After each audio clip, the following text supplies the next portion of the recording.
Capítulo 11 de Isaías. Quiero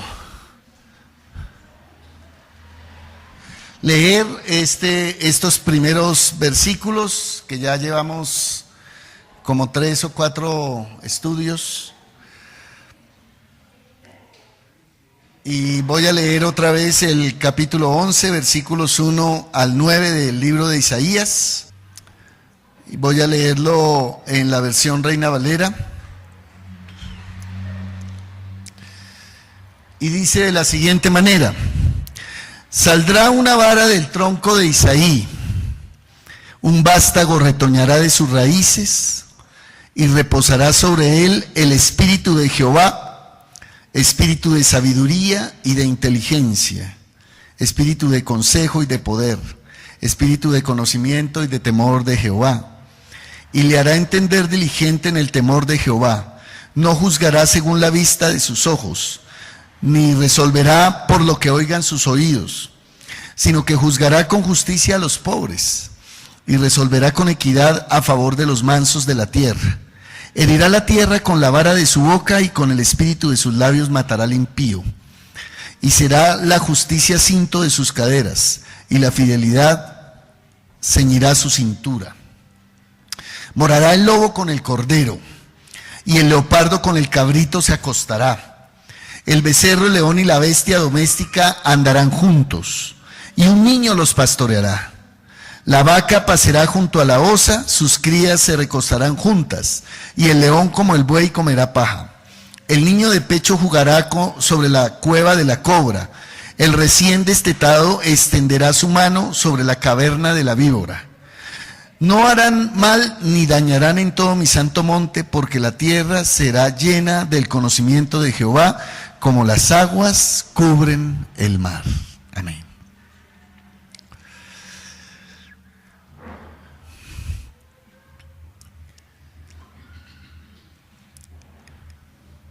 En los estudios pasados hemos hecho una relación profunda, como lo tienen los textos bíblicos, entre la justicia y la paz. ¿Lo recuerdan? Y uno no podría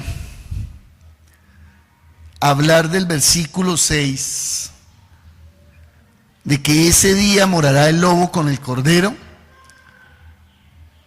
sin recordar el énfasis de que ese día es el día en que todos nosotros tengamos relaciones de justicia, que nos permitan que ese día llegue. El día que llega la paz, el día que llega la paz es el día donde varias características comienzan a despuntar sobre este tema. Y yo quisiera que nos concentráramos entonces desde el versículo 6 en adelante. Si ustedes por favor tienen ahí sus Biblias y pueden ver el versículo 6 en adelante, donde comienza ya a relacionar la versión de la Nueva Traducción Viviente. Comienza el versículo 6 diciendo ese día, en ese día. Y yo quiero volver sobre ese énfasis, porque es un énfasis muy importante. Es el énfasis donde usted puede decir que la paz es una consecuencia y es un resultado de varias cosas.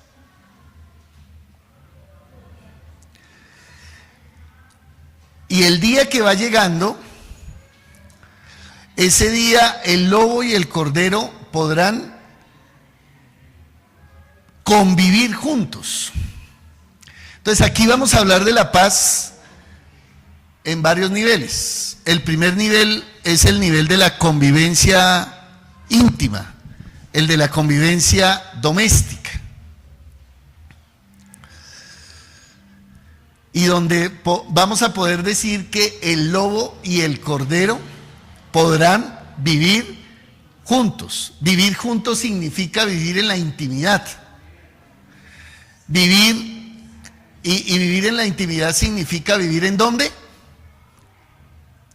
¿Cuál es el lugar más íntimo de todos los lugares íntimos donde usted vive y convive? En la casa. Eso que usted y yo llamamos la casa. ¿Sí? Y ese es el primer nivel que aparece aquí de la paz.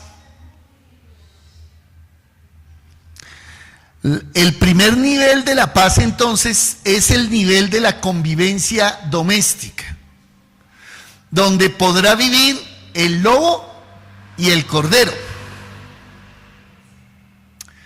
Sobre esta metáfora voy a hablar hacia el final, porque aquí está el lobo y el cordero, el leopardo y el cabrito, el becerro, el león y la bestia doméstica. Y también dirá la vaca y vendrá la cobra y la víbora y la serpiente. Todos esos son ¿qué tipo de animales? Animales salvajes. ¿Por qué nosotros los humanos denominamos a esos animales animales salvajes? ¿Por qué son animales salvajes? Porque atentan contra la vida humana. Y entonces nosotros los hemos llamado animales salvajes. Ahora, ¿qué dirá el león de nosotros? ¿Y qué dirá la cobra de nosotros? ¿Y qué dirá el oso de nosotros? ¿Ah? Que nosotros somos salvajes para ellos. O sea, quiero decirles que lo salvaje está tanto de allá para acá como de aquí para allá. Porque el salvajismo se denomina a todo aquello que atente contra la vida humana y su dignidad. Eso es ser salvaje. Y entonces, ellos son tan salvajes para nosotros como nosotros para ellos. Y hoy en día la relación se ha invertido muchísimo, porque nosotros nos hemos vuelto los últimos salvajes para ellos, en la medida en que nosotros los hemos ido exterminando del planeta. Hoy en día, si usted quiere ver un león, casi que usted no lo va a ver en su vida silvestre, en su vida natural, en sus condiciones en las cuales se desarrollaron. No. Hoy, ¿dónde los tenemos que ver? En el zoológico, porque nosotros los humanos a los salvajes les hemos puesto un lugar, que es en el zoológico. Y allá esos animales, ¿cómo están? ¿Están felices?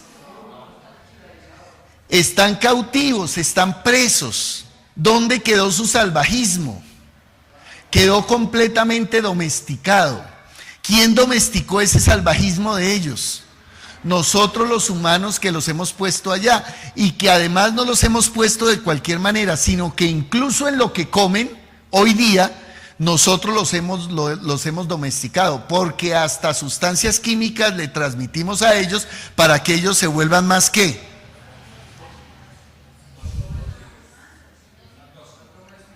Pero casi que es un adormilamiento que no es natural, que es como cuando a usted le dan unos medicamentos para tranquilizarlos. No sé si a usted le ha pasado, ¿no? Pero incluso hoy en día los médicos, sobre todo los psiquiatras, son los que están autorizados por esta sociedad para medicar cuando usted tiene algún desequilibrio en el sistema nervioso. Y entonces a usted le pueden dar ciertas pastillas para que usted, ¿qué? Baje un poquito. Pero cuando usted baja un poquito, ¿qué pasa con otras facultades? Que también comienzan a estar afectadas, porque el estado natural no es ese. Entonces usted puede provocar ciertas cosas y cierta tranquilidad, pero otras funciones se alteran, no solamente de su organismo fisiológico, sino también de su funcionamiento cerebral. Y entonces hay pérdida de atención, y entonces también hay una serie de, usted no puede analizar con mayor profundidad, todo para usted está como medio, parece como cuando uno está medio borrachito, ¿cierto? Porque tiene estas otras contraindicaciones. Con eso yo quiero llamar la atención sobre un tema que es el tema de cómo usted podría llegar a la convivencia, ¿cierto?, con animales salvajes, con fieras salvajes. Y que es evidente que el texto bíblico nos muestra una fase que es bien interesante, y es que para que usted pueda vivir con fieras salvajes, usted les tiene que cambiar su naturaleza.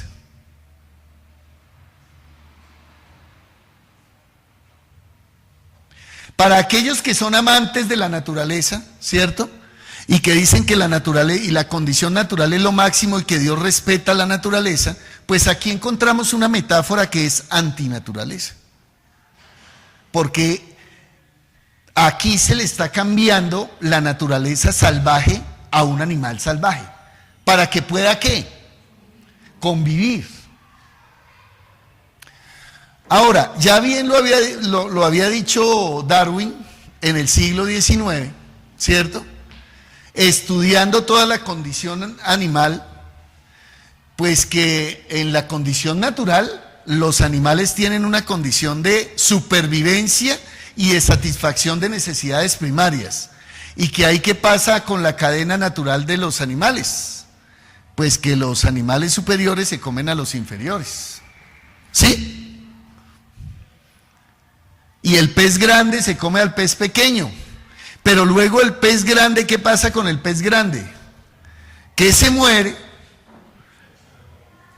y que se devuelve el ciclo natural porque ellos se descomponen y eso alimenta las plantas, y los animales grandes herbívoros se comen las plantas y luego los salvajes se los comen a ellos, y hay un ciclo natural que naturalmente para nosotros es un ciclo inevitable de la vida, ¿sí? Pero que yo quisiera llamar la atención sobre esto porque a veces nosotros mismos ponderamos, y hay algunos hermanos y hermanas que ponderan la naturaleza como si fuera el último gran estrado santo de la creación, cuando hay cosas que Dios mismo dice, uy, hay órdenes aquí que hay que cambiar también. Yo solo lo dejo ahí como un asunto para la reflexión y no quiero profundizar más allá que eso, porque quiero devolverme al pasaje. ¿Cómo es posible que un lobo viva con un cordero? Viva en la casa, en la vida doméstica.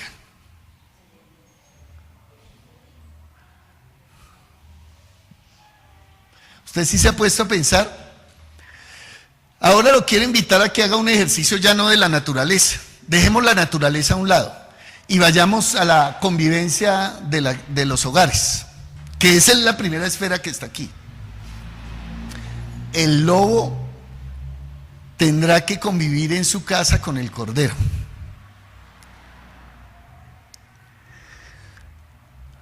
¿Usted se ha puesto a pensar cuáles son los lobos y los corderos en su casa? Por eso me sonreía, porque ya iba a soltar la pregunta. Porque a eso se refiere además esta comparación. O sea, esta comparación tiene que ver es justamente con eso. Porque aquí el problema de fondo es un problema de convivencia, donde hay quienes son más fuertes y hay quienes son más débiles.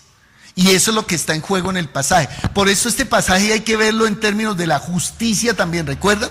Eso lo estamos viendo desde atrás. Ahorita vamos a ver un pasaje complementario de esto. Pero vale la pena, sí, que usted piense un poco más allá de la metáfora misma. ¿Cuál es el lobo y cuál es el cordero en su casa? Y lo que significa que el lobo y el cordero puedan entrar en una sana convivencia para que los dos puedan sobrevivir. Porque de lo contrario, ¿qué va a pasar? Que el lobo siempre se comerá al cordero.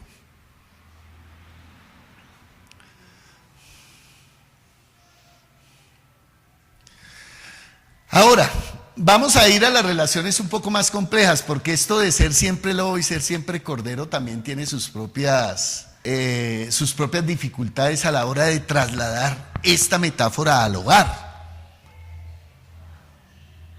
Porque no siempre son los mismos los lobos y son los mismos los corderos, sino que esa cuestión en los hogares a veces es turnadito. Eso es turnadito. Y aquí tenemos que hablar en serio, ¿sí? Porque si usted no se desquita de una manera, lo hará de otra. Entonces no siempre el mismo es lobo, y no siempre el mismo o la misma es cordero, sino que a veces somos lobos y a veces somos corderos. Entonces hay que llevar esta metáfora un poco más allá, porque la relación lobo y cordero es una relación siempre dinámica, nunca es estática, nunca es siempre lo mismo y la misma. Ustedes y yo, que ya somos adultos y que probablemente todos nosotros ya hemos constituido hogares y que vivimos en torno a un hogar, sabrán que lo que estoy diciendo es completamente cierto. Y por eso no siempre quien aparece siempre como víctima será siempre la víctima, sino que a veces también es el victimario o la victimaria. Porque habrá maneras de que cada quien se desquite, unos de una manera y otros de otra. Y a veces unos utilizan la fuerza bruta y otros utilizan la fuerza inteligente, pero en general, tanto los unos como los otros pueden causar severa violencia. Y la violencia puede llegar a ser tan dañina, la física tanto como la moral y la sentimental. Y yo quiero dejar esto también muy situado, porque a veces nosotros solamente condenamos lo que vemos, no lo que no vemos.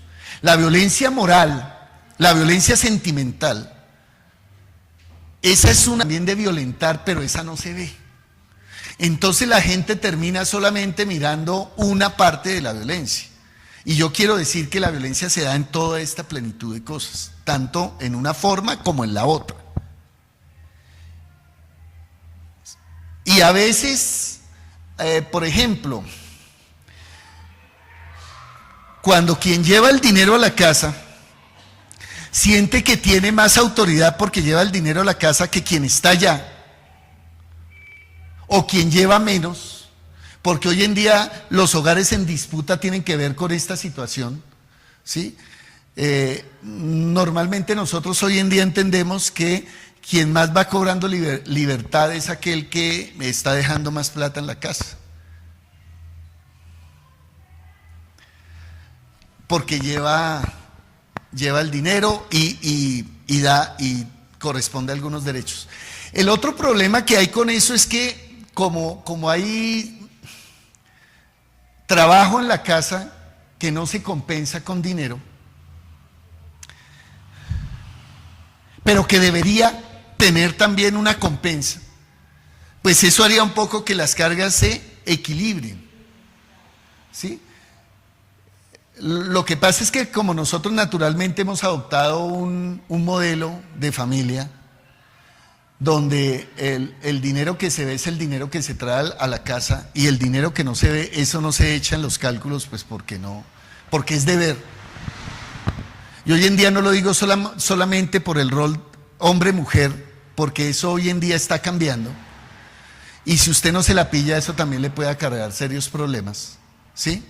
Y es que hoy en día hay más hombres que también se están quedando en la casa y que llevan menos dinero a la casa que las mujeres, y eso hoy en día también está pasando. Hoy en día la situación se está equilibrando un poco más y probablemente en algunos casos se esté sobrepasando. Así es que esto que estoy hablando no solamente hay que verlo en términos de hombre-mujer, como si la mujer todavía estuviera solo en su casa, que sucede y que sucede en la gran mayoría, pero que eso está comenzando a cambiar también. Pero como sea, quien lleve la plata a la casa siempre va a tener a veces una preponderancia en la autoridad y en el mandato y en la decisión.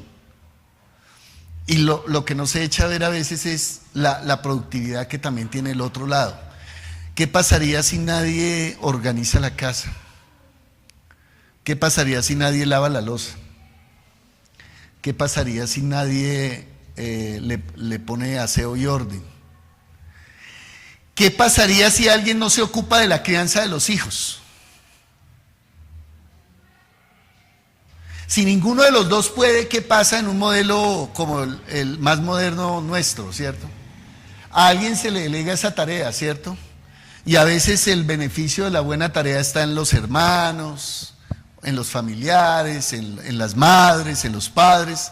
Pero cuando usted ya no tiene ese recurso, ¿usted qué tiene que hacer?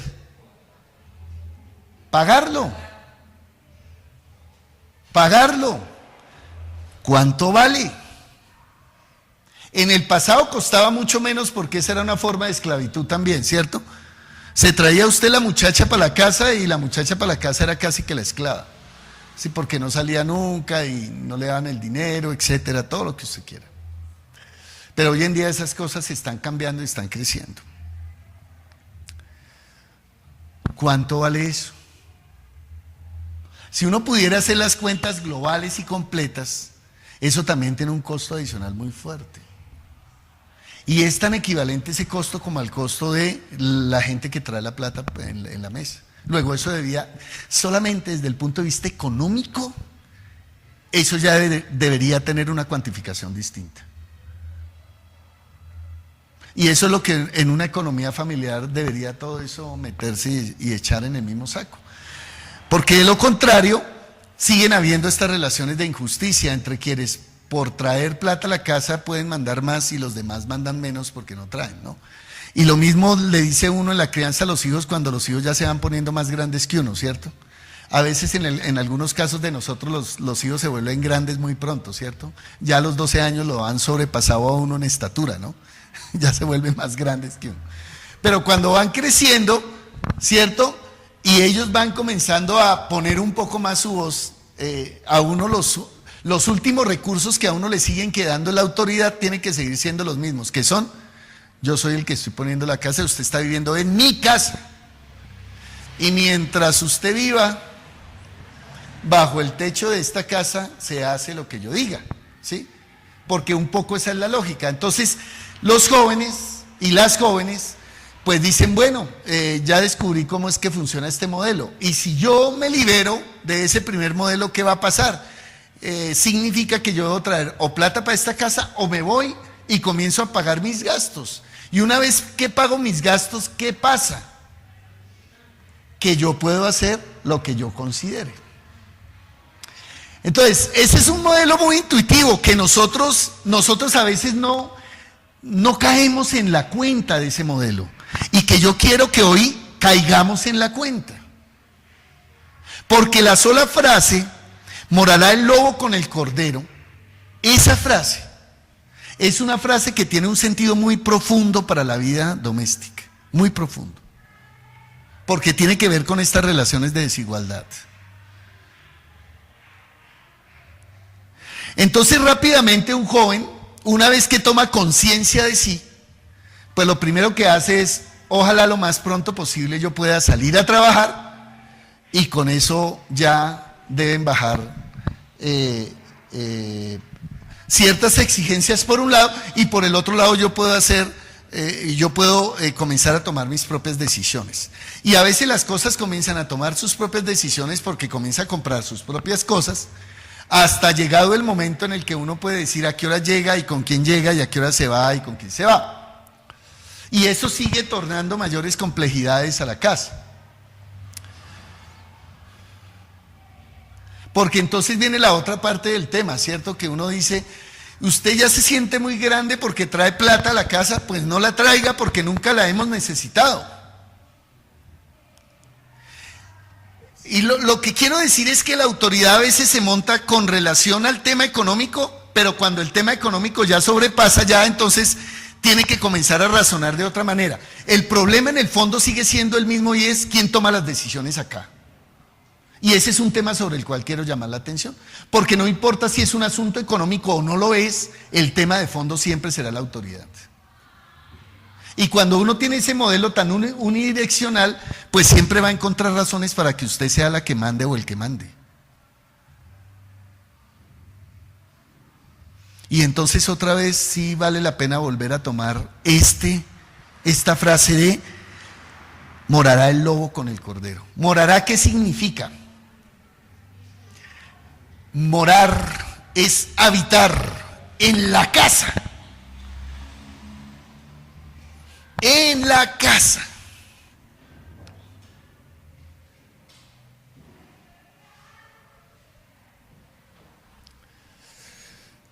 Un cordero, y voy a ir a la metáfora otra vez porque voy a ir y a volver sobre la metáfora.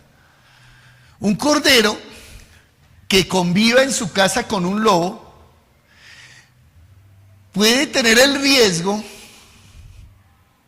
de tener heridas pequeñas hasta la muerte, ¿cierto? O sea, en ese espectro anda el lobo con el cordero. En un riesgo tan radical entre tener heridas chiquitas o grandes hasta la muerte, ¿sí? Entonces un cordero puede un día aparecer sin un ojo, porque el lobo se lo voló. ¿Ustedes sí han tenido pecera en su casa? ¿Y si les ha tocado cuando un pescado de la noche a la mañana usted lo ve sin un ojo? Uy, ¿qué le pasó? Ay, ese pescado cómo se ve feo sin ese ojo. ¿Pero qué pasó con el ojito? O a veces le quitaron la aleta o está mordisqueada y no dura, es cuestión de horas. Y después ya no aparece el pescado. ¿Y usted se ha visto que el pescado grande se vuelve más grande y más hermoso?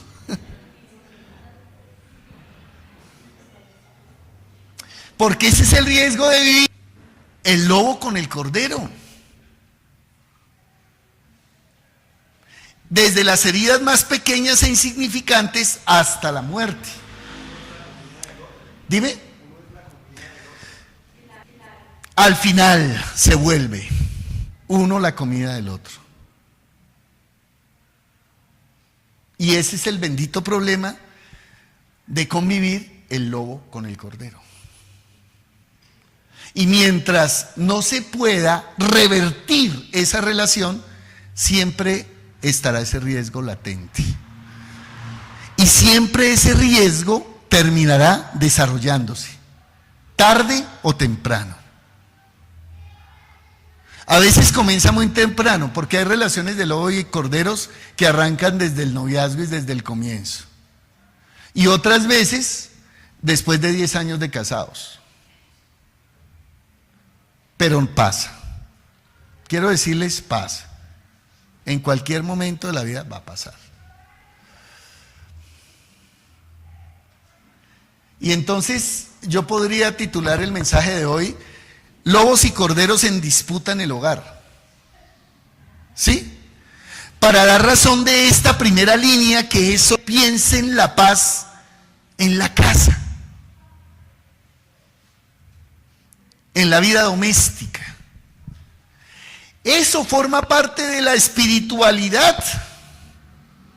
Es más, en mi opinión, es la constitución básica de la espiritualidad. Eso no es un asunto adicional. Es lo constitutivo del ser cristiano y cristiana. Lo que pasa en los hogares es lo que dice de nosotros quiénes somos como hijos e hijas de Dios. Es de ese talante.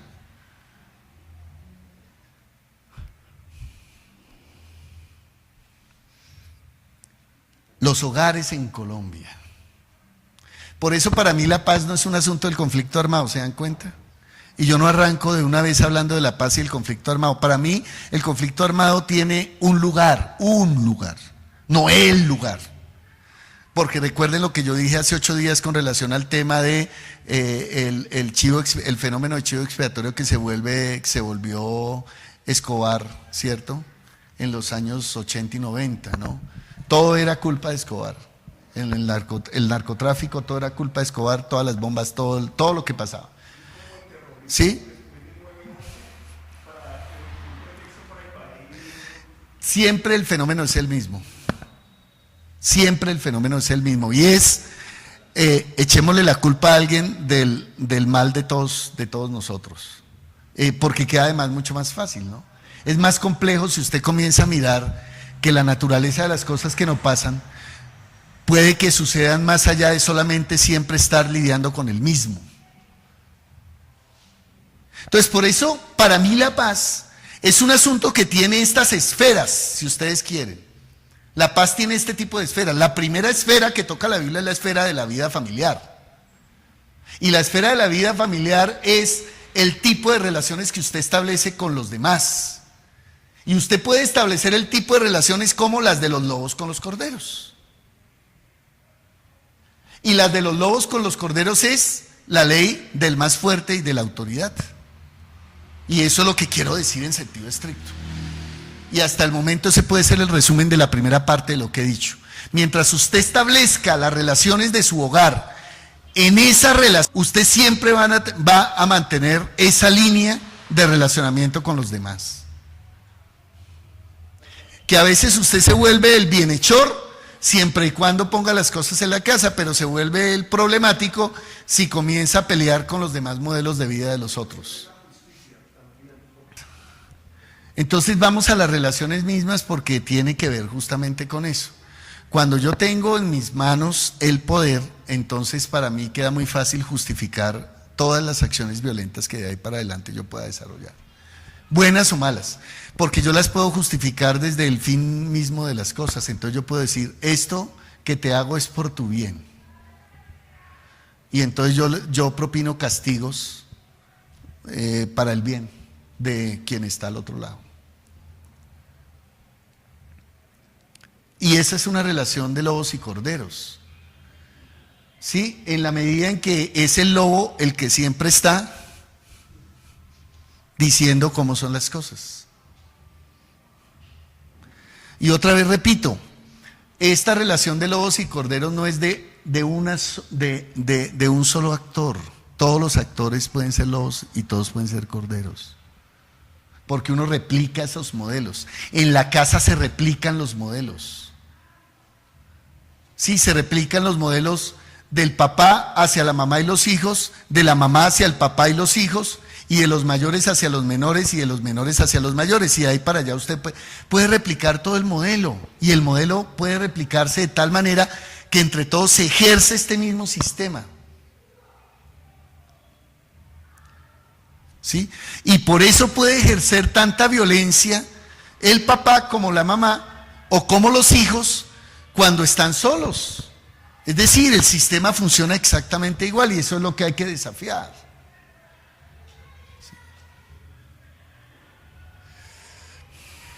Entonces, vuelvo al tema de la paz, porque el tema de la paz comienza por la casa, no comienza por el conflicto armado, comienza por la casa. Yo ya les he dicho a ustedes que la principal violencia que vive el país es en los hogares. Yo ya les he dado a ustedes cifras y datos. Los niños y las niñas víctimas de violencia, en el 80% de los casos están en la casa y en las escuelas, y el 20% son víctimas del conflicto armado. Y les estoy dando una cifra que es exageradamente alta, es menor que el 20%. O sea, que de 100 casos, 80 son víctimas de las cosas que suceden en la casa o en la escuela, 80 de los 100 casos, y 20 casos son del conflicto. Entonces nosotros como país sí tenemos aquí un gran desafío, y nosotros en los hogares cristianos sí que tenemos un gran desafío, y de eso necesitamos hablar con profundidad. Porque justamente necesitamos atacar el problema de raíz. El desafío de la paz comienza con nuestros hogares. Comienza en la forma como nosotros mismos nos queremos entender con los demás. Y con los demás significa con los que están conviviendo conmigo. Voy a pasar a un pasaje, porque ese pasaje me ayudará a ilustrar todas las demás esferas. Hasta ahora esta primera esfera es la vida doméstica, la vida del hogar, la vida de la casa. Y yo quiero ir a un capítulo, a un libro que es el libro de Ezequiel, donde aparentemente está hablando de otras cosas, pero lo que veremos es que está hablando de lo mismo. Ezequiel capítulo 34, por favor. Ezequiel 34 es famosísimo porque es un pasaje que normalmente se aplica a los pastores y a las ovejas. Pero si usted va a ver con mayor profundidad, no es solamente un pasaje que se aplique a los pastores y a las ovejas, porque los pastores y las ovejas es una metáfora de las relaciones también. O sea, puede ser tan bueno o tan malo la relación pastor-oveja como lo es el lobo y el cordero. ¿Sí? A eso es a lo que me quiero referir. Pues para que vean que esto no es una cosa de lobo y cordero, sino que puede ser pastor oveja, padre e hijo, entre hermanos o hijo a padre, hija a madre.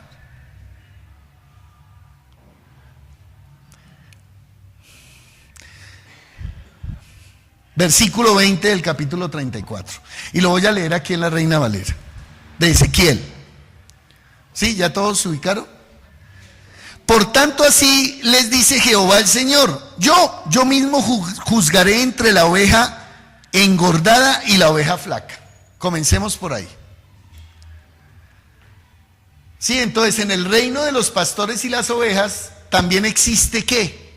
Ovejas gordas y ovejas flacas. ¿Existe qué?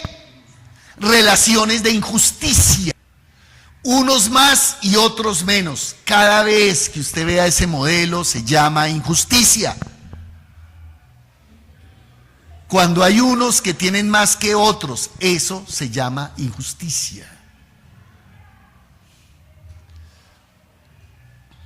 Y entonces el Señor comienza por ahí. Si ve que esta no es una relación de lobo y cordero exclusivamente, sino que aquí también puede haber una relación de pastores y ovejas, entre ovejas. Entonces, aquí en el fondo el problema son las relaciones, no importa los nombres,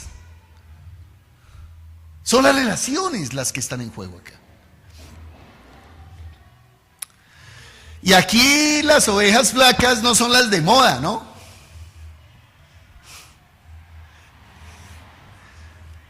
Digo, por las metáforas de nuestra estética, ¿no? Hoy en día ser gordo es una maldición. La llevamos los gorditos.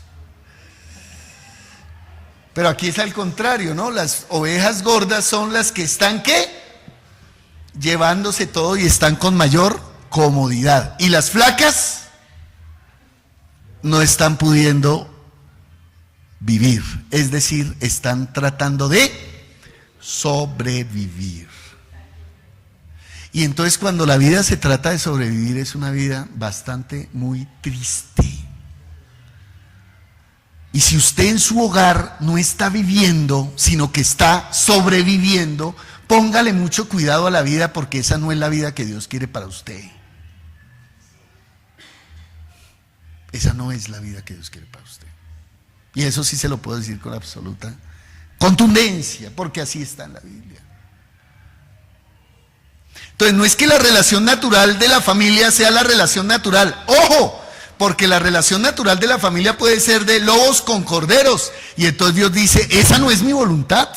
Entonces ojo, porque aquí el asunto no es chévere que tenga papá, mamá e hijos y con eso es suficiente, como lo están diciendo algunos por ahí. No, hay que entrar a ver la relación que se está construyendo allá. Porque no es suficiente con que haya papá, mamá e hijos en los hogares, sino cuál es el tipo de relaciones que estoy cultivando con ellos al interior. Para mí no es suficiente que haya papá, mamá e hijos. Y para mí hay una insatisfacción muy grande cuando la iglesia se ha metido solamente en ese lado del asunto y no ve la cosa de manera integral. No es suficiente con papá, mamá e hijos, sino hay que revisar las relaciones internas que hay en el hogar. Porque si en el hogar, aun cuando haya papá, mamá e hijos, existen y coexisten relaciones de injusticia, eso no es la voluntad de Dios tampoco. Y entonces hay que entrar a ver qué es lo que pasa en los hogares. Y aquí lo vemos claramente, ¿no? Yo mismo juzgaré entre la oveja engordada y la oveja flaca. Por cuanto empujasteis con el costado y con el hombro, y acorneasteis con vuestros cuernos a todas las débiles hasta que las echasteis y las dispersasteis. Es decir, se está usando ¿qué? La fuerza. ¿Para qué? ¿Para qué? Para desplazar. ¿Desplazarlas de dónde? Del lugar donde está ¿qué? La comida y el bienestar. Y cuando usted desplaza a las ovejas de donde está la comida y el bienestar, ¿qué les pasa? Que se van a volver flacas, y volviéndose flacas, ¿qué les pasa? Que se van a morir. Esta es una bonita metáfora. Llévenla hasta las propias relaciones. Entre más exclusión haya en las relaciones, la gente va a estar muriéndose en vida. Y esa tiene que ser una responsabilidad primaria de nosotros. Si nosotros no podemos dar buenas relaciones y buen trato a nuestros hijos y a nuestras hijas, los estamos matando. Por eso los expulsamos de la casa. Antes de que ellos tomen la decisión de irse, ya se han ido en el espíritu, porque en su casa no es su casa. Y a veces nosotros mismos decimos, pero ¿por qué ellos prefieren sus amigos ya cuando están grandes? Porque nunca les ha interesado estar con nosotros. ¿Por qué? Porque no han habido relaciones de calidad. Y donde no hay relaciones de calidad pasa igual que sucede cuando usted no lo tratan bien o no la tratan bien. Cuando usted no lo tratan bien y no la tratan bien, ¿qué pasa con usted? Pues que se aleja.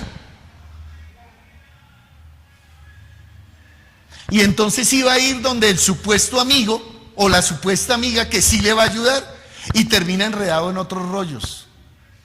Pero el primer gran expulsor, déjeme decirle que no son los amigos ni el barrio.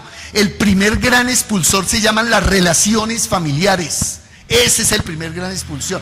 Cuando un niño o un adolescente toma la decisión de alejarse, es porque ya la ha tomado hace muchos años atrás, cuando no encontró lo que debió haber encontrado en la casa. Muchos años atrás. Y después, cuando nos damos cuenta y queremos hacer algo, ya las reparaciones se vuelven más costosas, son más onerosas, porque es como cuando usted a un niño le quita el riesgo de caerse, ¿cierto? Porque el escalón está muy grande o porque el piso es irregular. Y entonces es muy diferente que usted tome una acción, ¿sí?, anticipatoria para que el niño no se caiga, porque ¿qué pasa cuando el niño se cae? Que es más costoso porque usted lo tiene que llevar al médico y le tiene que aliviar su fractura o quitarle una cosa a la otra. Se le vuelve más costoso, es más largo el tratamiento.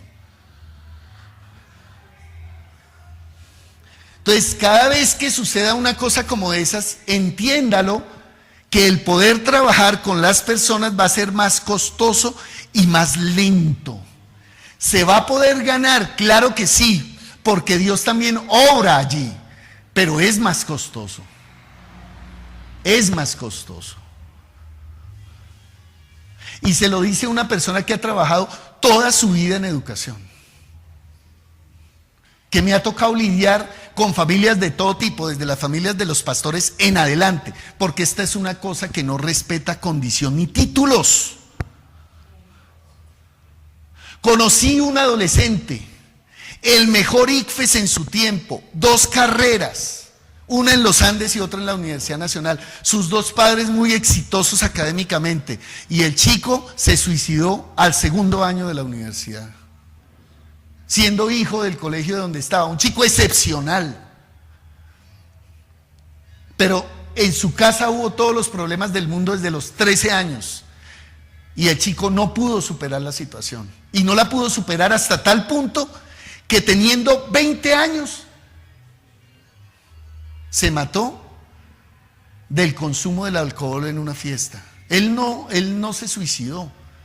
Pero todo el mundo ya lo veía que el hombre, alcohol todo el tiempo, y entonces ya lo veían siempre en las fiestas sentado contra una pared, así, todos los días digo de las fiestas, que era cada fin de semana, hasta que un día cualquiera, él ya no se paró de allí, porque con un vómito broncoaspiró y se ahogó, y nadie se dio cuenta, porque así vivía Sebastián.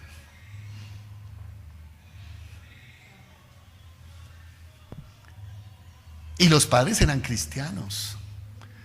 Y la mamá se fue a hacer un doctorado a México y el papá se fue para Europa no sé cuánto tiempo y cada uno por su lado. Y cuando regresaron, el chico fue un desastre.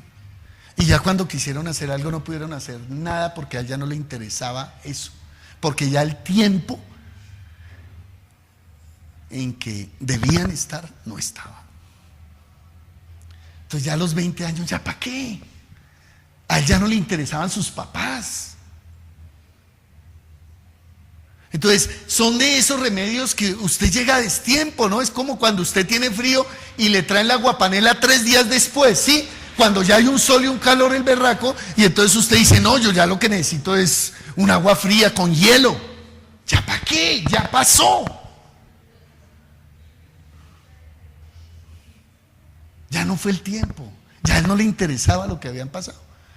Y entonces los papás, pues muy brillantes ellos, comenzaron a echarle la culpa a todo el mundo, al colegio, por supuesto, por la falta de educación que tuvo el colegio y porque las orientadoras no se pillaron el tema, bla, bla, bla, bla, bla. A la iglesia, porque eran cristianos y entonces la iglesia los debió abordar y los debió decir y les debió no sé qué. Y a la universidad, por supuesto, pues porque era un chico universitario, etcétera. A todo el mundo. Y usted efectivamente y yo podemos echarle la culpa a los amigos. Le podemos echar la culpa al barrio, le podemos echar la culpa al colegio. Usted le puede echar la culpa a todo el mundo. Y está claro porque cada quien tiene una contribucioncita, ¿sí? Pero la raíz del asunto no estaba allá, no estaba allá. Quiero decirles claramente, eso no estaba allá. Estaba en otro lado. Pero otra vez los tiempos cambian y corren. Y cuando ya usted trata de volver, ya los seres humanos hemos caminado lo suficiente. No sé si a ustedes les ha pasado, pero mire, pasa también con las cuestiones de las separaciones de las parejas, ¿no? Cuando uno de los dos está pedaleando y pedalea y pedalea y pedalea y el otro ahí que sí, que no y que no sé qué. Y luego cuando viene la separación y el brote y luego unos años más adelante que alguno de los dos quiera volver, para que vea. Y que la otra persona le tiene que decir, mire, esto ya pasó hace 5 años, o hace 3, o hace 10. Ya usted a mí no me interesa. O sea, lo siento, podemos seguir hablando lo que quiera, pero ya usted como pareja, a mí ya no me interesa. Porque el tiempo de haber hecho lo que se debió haber hecho ya pasó. Nosotros los seres humanos cambiamos. Somos dinámicos, la cosa va pasando, ¿sí? Y por eso hay que revisar las relaciones de lobos y de corderos, porque si esas relaciones son de este nivel de desigualdad, va a llegar un momento en que la gente quiebra el asunto. Y cuando se quiera retornar, ya no existen las condiciones, pero no porque no se puedan, es porque nosotros ya hemos cambiado. Y cuando nosotros cambiamos ya no hay nada que hacer. ¿Sí? Porque es como cuando a usted le gustaban en una época los pantalones apretados y en otra época a usted no le importan ya los pantalones apretados, sino que ya lo que le interesa es la comodidad de la ropa. ¿Sí? Es una cosa distinta. Entonces ya cuando el vendedor le dice a usted, no, pero ese pantalón le queda bonito, mire cómo le pliega el cuerpo, le dice, uy, no, pero es que yo ya no me hallo así. Lo siento, ya no.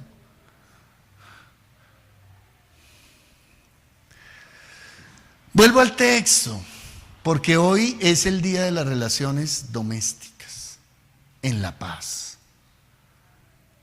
Y porque este país y nosotros como comunidades en la fe seguimos teniendo un serísimo desafío con lo que pasa en los hogares, cuando se convive entre lobos y corderos. Dice el versículo 21 de Ezequiel 34. Por cuanto empujasteis con el costado y con el hombro y acorneasteis con vuestros cuernos a todas las débiles hasta que las echasteis y las dispersasteis. Quiero ahora pasarme al otro lado de la injusticia. Este es un país que ya va completando, si no estoy mal, los 7 u 8 millones de personas desplazadas en Colombia. O sea, este es un país que sabe lo que significa ese versículo, con dolor. Y el principal desplazamiento fue en los años 90, cuando estábamos celebrando la nueva Constitución, y eso yo lo enseño en la historia del país en las universidades, ¿no? Mientras nosotros estamos hablando de la nueva Constitución, en la época de Gaviria, y luego pasamos al salto social de la época de Samper, que el salto social lo único que quedó fue la defensa de él por todas las relaciones de narcotráfico y todo su programa se echó al traste, ¿cierto? Y luego pasamos a la época brillante de Pastrana, sí, con todo el caguán y toda la vaina. Mientras eso pasaba por el lado de la política, por el otro lado, el paramilitarismo en el país desde finales de los años 80 estaba desplazando a todo el mundo del campo, en nombre de acabar con la guerrilla. Y se hizo una contrarreforma agraria en una década en el país. Y hoy en día tenemos las condiciones que tenemos. Y eso fue una cosa que pasó. Y mientras la guerrilla por un lado también conversaba con Pastrana, se estaba armando por el otro lado. Todo eso pasó también.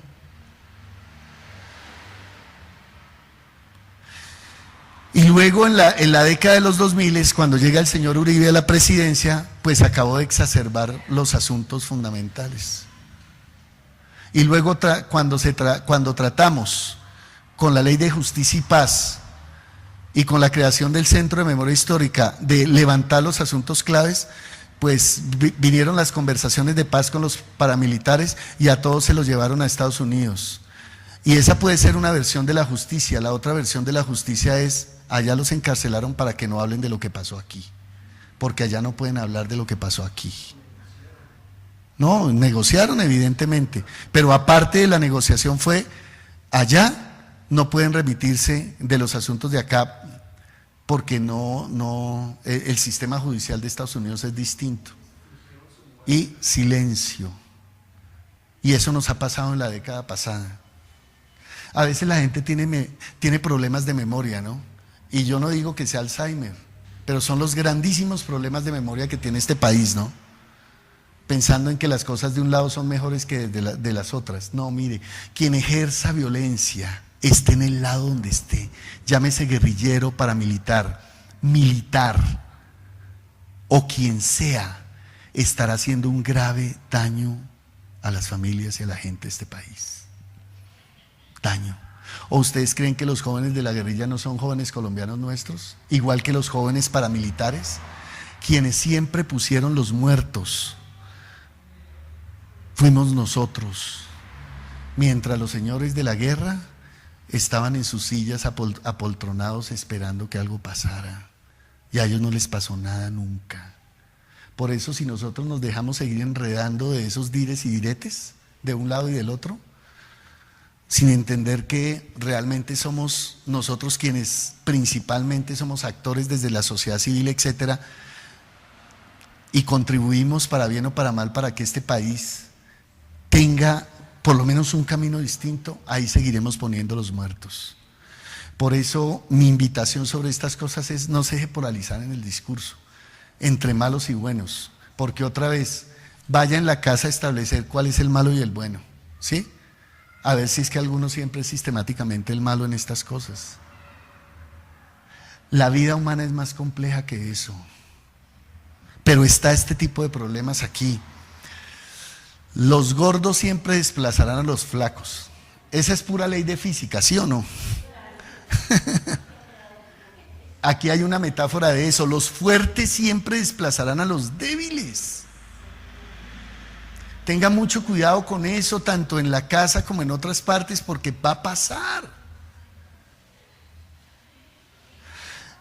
Y dice: yo salvaré a mis ovejas, dice el versículo 22 de Ezequiel. Capítulo 34. Yo salvaré a mis ovejas y nunca más serán objetos de rapiña, y juzgaré entre oveja y oveja. Yo levantaré sobre ellas a un pastor que las apaciente, mi siervo David. Él las apacentará, pues será su pastor. Yo, Jehová, seré el Dios de ellos, y mi siervo David en medio de ellos será su gobernante. Yo, Jehová, he hablado. Es decir, y aquí se está hablando de ¿qué? De un mediador en términos de la justicia. Otra vez, de alguien que garantice que las desigualdades vayan paliándose. Y entonces el versículo 25 del capítulo 34 de Ezequiel dice: estableceré con ellos un pacto de paz, y quitaré de la tierra las fieras. Entonces trasládeme eso a las relaciones familiares. ¿Cuáles son las fieras de la casa? ¿Cuáles son las que tienen garras y uñas y pelean y aletean y a toda hora estarán poniendo los problemas en lugar de las soluciones? Los que siempre ponen los peros para todo. ¿Ah? Porque aquí dice claramente que Quitaré de la tierra las fieras, habitarán en el desierto con seguridad y dormirán en los bosques, ¿no? Entonces, suéñense con un hogar donde no exista la contienda. Esa es la voluntad del Señor para nosotros y nosotras. ¿Con esto quiere decir que no hay desafíos en los hogares? ¿Con esto quiere decir que no van a haber problemas en los hogares? ¿Esa es la promesa de Dios? No. Problemas y desafíos siempre tendremos. El tema es cómo hacemos uno solo para poder enfrentarlos y no para que esos nos dividan. Y voy a terminar con la metáfora de Adán y Eva, pues porque es inevitable, ¿cierto? Por las razones que sean, Adán y Eva tomaron del fruto prohibido. ¿Recuerdan? Y entonces Dios los llama. ¿Y a quién llama primero? A Adán. Y le dice, Adán. No, después de que lo encuentra. Después de que lo encuentra, le dice, Adán, ¿quién te enseñó que estabas desnudo? ¿Qué hiciste? Y entonces él hábilmente, ¿qué responde? La mujer que me diste.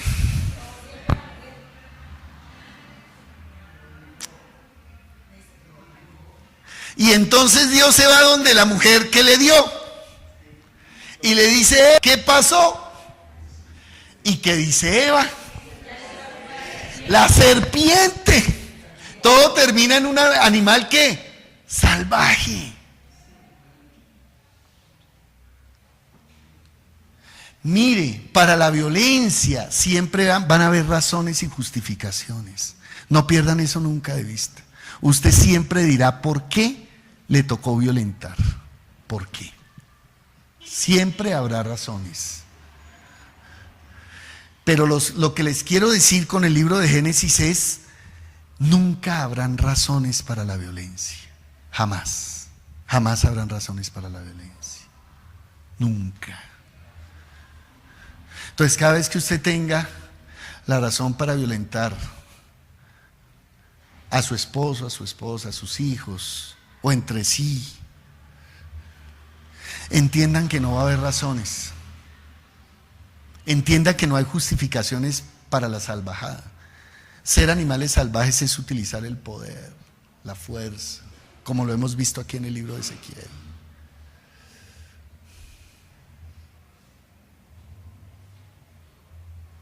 Lo mejor que puede haber en la vida, revisen juntos los asuntos. Hay deudas en la casa, revísenlos, en lugar de ponerse a pelear porque usted gastó más y aquel gastó menos. Revísenlos. Yo los desafío a que tengamos un modelo distinto para afrontar los problemas. Y el Señor nos está desafiando hoy para que tengamos hogares distintos. Porque es la única manera de encarnar el Evangelio. Créanme, no hay una vía mejor vía que esta vía que Dios está proponiendo. Donde nadie tenga por qué convertirse en una fiera salvaje, ¿no? Así hay títulos de novelas, ¿no? La fiera, la pantera, no sé qué. Es impresionante eso, la leona. Y pasemos más a un modelo, más de lo colectivo, donde usted pueda tener también la posibilidad de escuchar tanto como de hablar con los otros. Mire, las mujeres como los niños siempre tienen cómo llevarla en los hogares, hasta el presente, ¿no? Porque no conocen todo, no saben hablar y no saben expresarse. Y un niño la lleva por eso, ¿cierto? Él no sabe todavía lo que quiere, lo primero que uno dice, ¿no? Y segundo, él no tiene la manera como de porque le falta conocer más la vida, entonces por falta de conocimiento se queda por fuera. Y yo lo que puedo decir es, ¿y por qué no les brinda el conocimiento que necesitan? Para que participen, en lugar de negárselo, de quitárselo, de sustraerlos, vincúlelos. Y mi invitación, en lugar de aislar y sacar, vincule. Esa es una forma distinta de afrontar los problemas. Claro, casi siempre frente a eso está el hecho de que es más lento el asunto y probablemente más desgastante. Pero el día en que consigamos una solución, ese día es más contundente, porque todos participamos y ponemos. Es un modelo distinto, que solamente el modelo donde siempre alguien provee y resuelve todo. Porque además ese es un modelo agobiante, termina cansando a la gente. Y luego del cansancio vienen los problemas y las frustraciones y crece lo demás.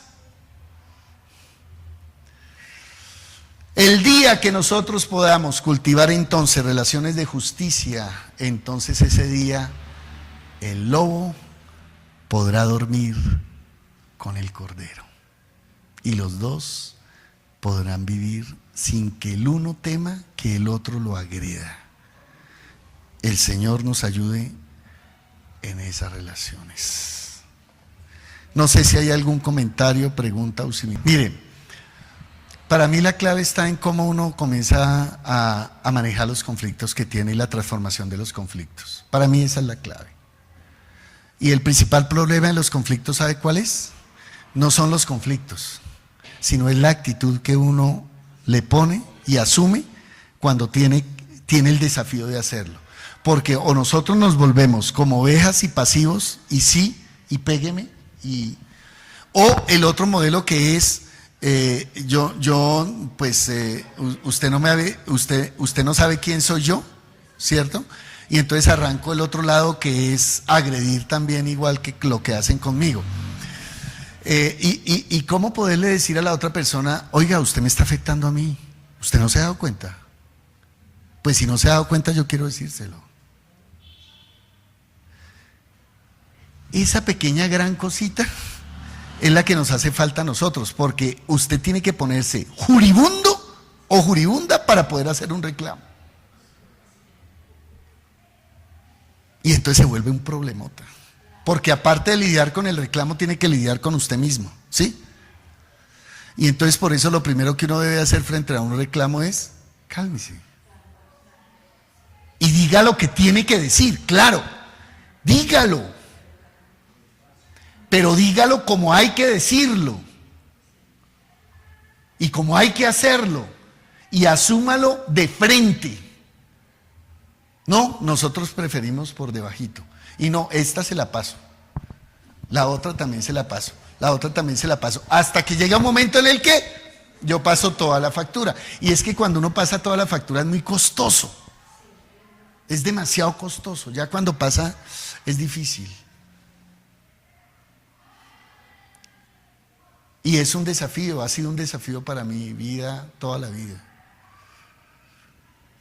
Y a veces lo consigo, a veces no, pero ese es el gran desafío que uno tiene. De poder decir, venga, que aquí hay que hablar de ciertas cosas. Y las ponemos como hay que ponerlas. Ahí rompe usted una lógica, que es la lógica de la presión, del por fuera del control, porque es que además las bestias no tienen control, ¿no? Esa fue la otra cosa que se me olvidó decirles. Las bestias lo único que traen es furia y no autocontrol. Por eso el sinónimo de bestia y de bestialidad es fuera de control. Ese es el sinónimo de ser una bestia. O sea, tenga mucho cuidado cada vez que uno tenga actitudes bestiales, porque la actitud bestial es que usted no supo lo que pasó y se fue y respondió como respondió y le respondieron como respondió, y entonces ahí uno comienza a probar su hombría, ¿sí? Y cosas así, porque a eso nos lleva, ¿no? O las disputas de autoridad. ¿Quién manda más? Es un asunto que crece y crece y crece, y eso no tiene techo. Eso no se sacia, no hay cómo saciar esa cosa. El Señor nos ayude, pongámonos de pie esta mañana. Es un desafío y es un trabajo para hacer. Así es que cuando usted tenga que decir algo, prepárese. ¿Usted sí se prepara para ir al trabajo? ¿Sí? ¿Y usted sabe con cuánto tiempo usted se prepara para ir al trabajo? 1 hora, 45 minutos. A ustedes que les toca hacer a veces almuercito y todo eso para llevar ¿cuánto tiempo más? Metan todo eso porque eso forma parte de ¿qué? De la preparación. Y si aparte de eso usted tiene niños pequeños, pues súmele a eso los demás, porque prepararse para salir significa que todo esté listo. Entonces cada vez que usted tenga que hacer un reclamo, prepárese. Prepárese en el sentido de lleve los asuntos que lleve y contrólese.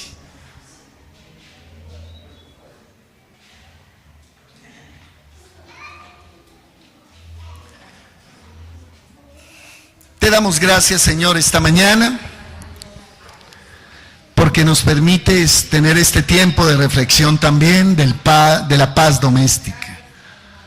¿Cómo podemos convivir entre lobos y corderos, Señor?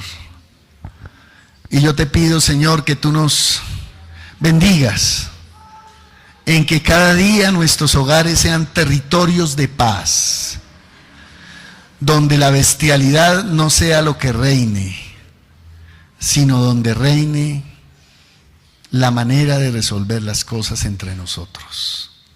Señor, ayúdanos cada día a inspirarnos en los desafíos que la vida nos pone y poderlos trabajar juntos y juntas, Señor. Amarnos como corresponde y servirnos los unos a los otros, Señor, en sanas relaciones de interdependencia. Te pido que tú nos bendigas al salir de este lugar y nos bendigas en la semana de trabajo que tenemos y que iniciamos. Bendice también nuestras relaciones de familia hoy y siempre, Señor, e inspíranos a bendecir a los demás, como también los demás nos benefician a nosotros y nos bendicen. Te damos muchas gracias, Dios, en Cristo Jesús. Amén y amén.